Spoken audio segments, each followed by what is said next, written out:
Hello class, today we're going to talk about experimental design. And this is a process where science answers questions with experiments. The first step of this process is defining the problem. We begin by asking a question about our topic of interest, whatever that may be. This can be a question such as, what is a good question for an experiment? And this is usually one that is testable with the materials that we have at hand. Before we get too far in, I'd like to go over some definitions. The first is our dependent variable, and these are important. These are bolded, underlined, italicized, and marked in yellow. So these are some good ones to take note of. Our dependent variable is the criteria in which results of the experiment are judged. This variable is dependent on the manipulation of our independent variable. This is our measurables. These are what we're taking note of.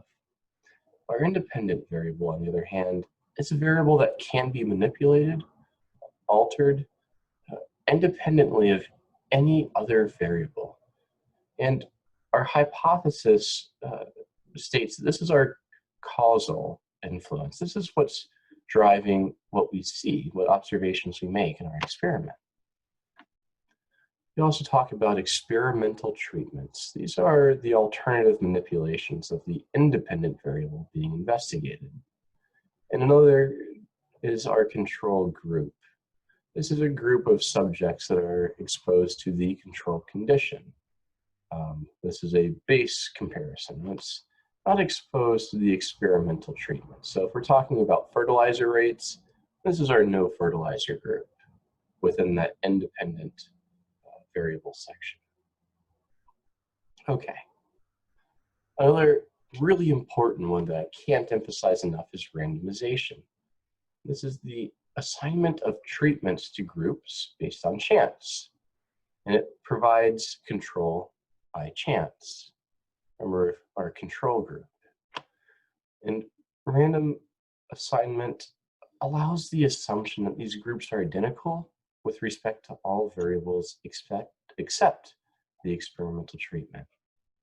So this can be something like going over a soil fertility treatment where we have some parts of the field that aren't so good. And if we put all of our test group here and all of our control group plants here, we're going to see bias just based on the soil fertility gradient that we have in our field. In a greenhouse, this might be making sure that it gets constant water, so we have plants in the border that have that same exposed condition. And randomization starts to allow us to account for these variations that we see other than those in which we're testing. Okay. So what is an experiment? This is a research method in which, one, conditions are controlled, two, that there are one or more independent variables.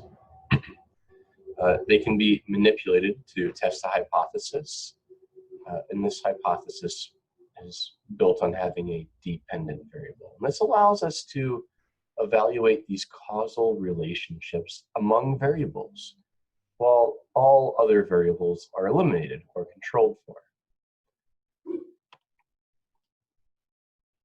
Okay, so let's talk about an example. Does salted drinking water affect blood pressure in mice? Blood pressure is abbreviated as BP. In this experiment, we can provide a mouse with water containing some percent salt, and we wait 16 days and measure the blood pressure of these mice. And in here, we can look at what that would look like if we were to have one mouse per group. This unreplicated trial, we'd have maybe a mouse that under this plain salt water, our control group, the plain water, our control group, has pretty low blood pressure compared to the mouse that we see that has had salt water, much higher blood pressure. But when we talk about experiments, we typically want to replicate, randomize, and replicate. And then we see these mice being around a base mean. We see that there's still some overlap because not all mice are the same. But We generate these means with this approach, and this gives us much better, much more reliable data. Why do we replicate? We want to reduce the effect of uncontrolled variation, in this past case, mouse-by-mouse variability. We want to quantify that uncertainty. When we end up looking at data, we're hoping to construct a graph. And our graph has, in this case, two axes. We have an x-axis with a unit of time and a y with a unit of temperature. And on here we have two moving lines, this red being the freezing curve for water and green being a melting curve for water. Graphs, in essence, communicate in a pictorial form the data collected in an experiment. So when we make a graph, we often want to include a title. This could be the effect of the independent variable on the dependent variable, whatever those variables are. And again, on our y-axis, this is our vertical axis. The dependent variable is listed on there, and it's including units and has an appropriate scale. The independent variable on our x-axis, the horizontal axis, includes units and, again, at an appropriate scale. So when we talk about the use of bar graphs versus line graphs, the answer is that it depends. What should you use? It depends. The type of graph that we use depends on the type of data collected. And there are two types of data. Again, these are two important terms. There's discrete and continuous data. Discrete data are categorical.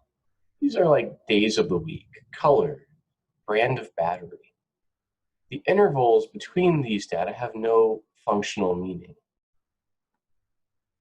In this case, we would use a bar graph. Continuous data are associated with measurements involving a standard scale. These measurements should be able to show a trend or a relationship, and these intervals between the data have meaning.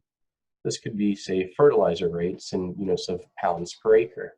It could be 0, 25, 50, 75, and 100 pounds of nitrogen fertilizer per acre. And in this case, it's pretty helpful to use a line graph. Okay, so let's start by constructing this graph. On our y-axis, again, we have our dependent variable. And on our x-axis, we have our independent variable. In the case of radish, we're talking about seed density, the number of seeds per pot. We'll put that on our x-axis. What would we measure? What's our dependent variable? This is our radish fresh shoot weight. And we see this as in units of grams. Perhaps that's grams per pot. Perhaps that's grams per plant. That's something that you would add.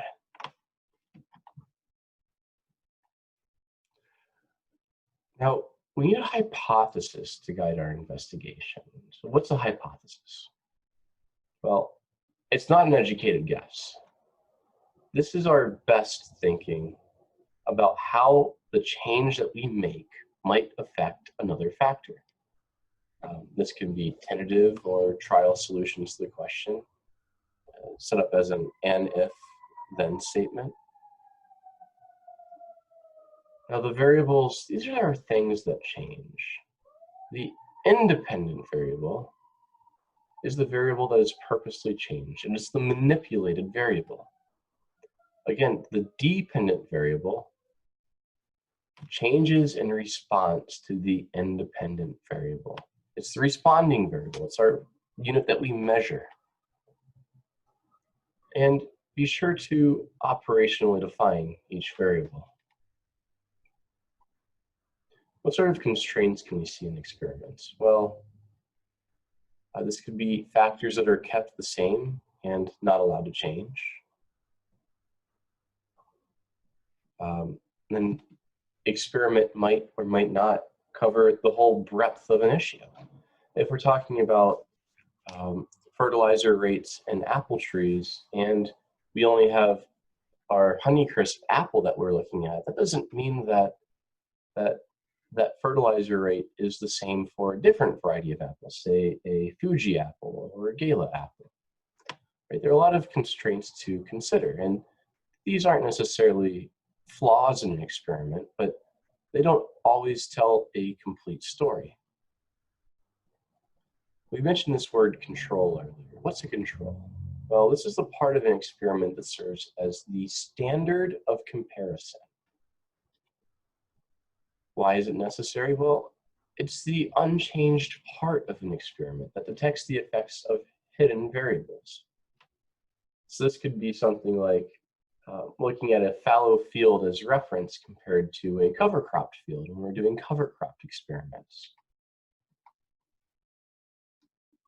Okay, another important part of your lab report, as you've probably found at this point, is the materials and procedures. Now, this is really just a description of what you will use in your experiment and how you do it. And when we set this up, we have to be sure to include the levels of independent variables, repeated trials, and sometimes this could include a drawing of an apparatus or a description of your experiment in good detail.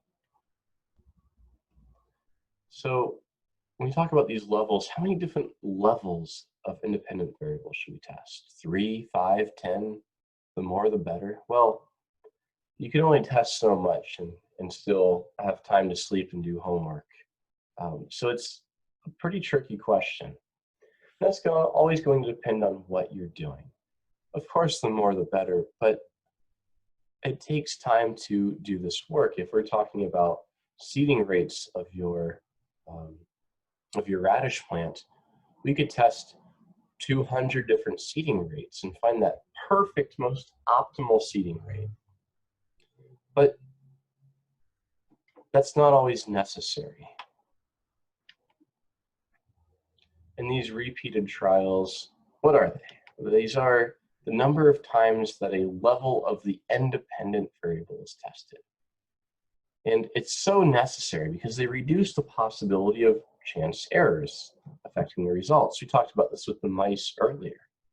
In the case of the mice, we're accounting for the fact that the mice are their own people, so to speak, right? Each mouse is different.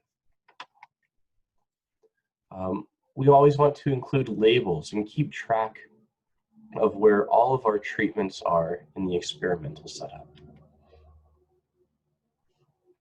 Okay. Now, the next section is our qualitative observations and our results. Now, what are qualitative observations? These are what you'd perceive that occurred during the course of your experiment. They're the identification of trends in the data.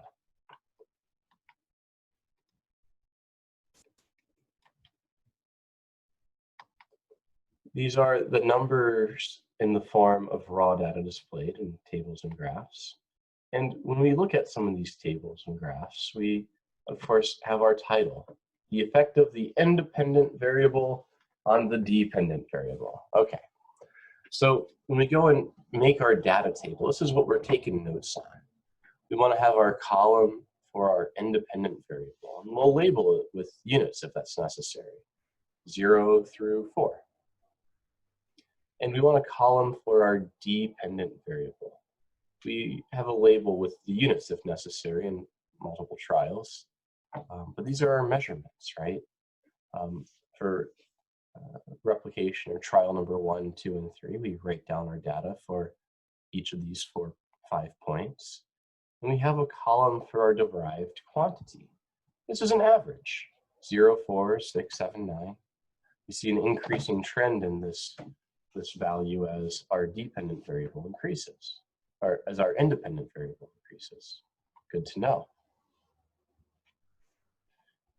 Now, when we go to move this to a graph, we want to determine scales for our axis. So this is dependent on what you do, but we see increasing values on axes by 2, 5, 10, multiples of 10. Could be log scale. There should be about 5 numbered subdivisions on each axis. That's just a general rule of thumb. So on this We have our x-axis, the amount of calcium chloride, and on our y-axis, we have the average temperature change that we're plotting. When we look at our x-axis, the largest value to the smallest value is the range. It's that difference. The difference between the biggest point and the smallest point is our range. 10 scoops minus 0 scoops equals 10 scoops, so 10 over 5 is 2 scoops each. We see that written out, 0, 2, 4, 6, 8, 10. And we'll hopefully have our values correspond with the tick marks. On our y-axis, if our largest value is 17 degrees Celsius and our lowest is 0 degrees Celsius, that range is 17 degrees Celsius. We divide that by 5, and we can call that 3.4, or we can just round to a nice whole number. We'll call it 5 degrees Celsius. So 0, 5, 10, 15, and 20.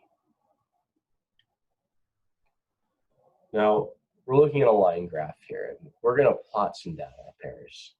Maybe we see that 0 calcium chloride scoops, we have an average temperature change of 0. We'll plot that. The same with 2 scoops of calcium chloride. Has an average temperature change of 5 degrees, and so forth, looking at these pairs of data. And we see that there's a line forming in this scattered plot, in this line graph. But what's missing from this line graph? Of course, that's our best fit line, our trend line. You've done something here. You've created a regression. Now, we don't need to worry too much about that, what that means, but we see that there's a direct relationship between the amount of calcium chloride scoops in this particular experiment with the average temperature change in degrees Celsius. And we can develop an equation to estimate what the average temperature change is for the number of calcium chloride scoops. And when we set up a title for this, it should state the effect of the independent variable on the dependent variable. So the effect of adding various amounts of calcium chloride on the temperature of water. Okay. All right, so one of the hardest parts about experimental designs is the analysis and the interpretation of these results. This is where we describe in words what is illustrated by our data. So instead of saying the effect of adding various amounts of calcium chloride on the temperature of water, we see what that means, right? We dig into the implications of that. We describe the meaning of the result. And when we do experiments, there are always possible experimental errors that we can talk about. For instance, what factors in your materials or procedure might have had an impact on your results, right? And that could be the amount of light that was in the room, the ambient temperature of the room, what the unit of a scoop is, right? Is that in units of grams? Is that unit volume? And we also, of course, want to have a conclusion. This is why or why not our results supported or did not support the hypothesis. Hypotheses are never wrong. They are either supported or not supported. And we can accept or reject the null hypothesis. We include reasons for the hypothesis to be supported or unsupported in this conclusion section. Sometimes we like to include a future directions or recommendations for further experimentation. We can suggest to the next student, what are some practical applications of our results? What other questions that could be tested based on the findings of our results? And when we write a statement of the problem for the experiment, what should it state? It should state the effect of the experiment variable or the independent variable on the dependent variable. And what is a good statement for the problem for the helicopter? So let's run through this helicopter example. What is the effect of wing length on the time of descent? The independent variable in this example is the variable that is purposely changed. It's the manipulated variable, right? The dependent variable changes in response to the independent variable. It's the responding variable. It's our measured variable.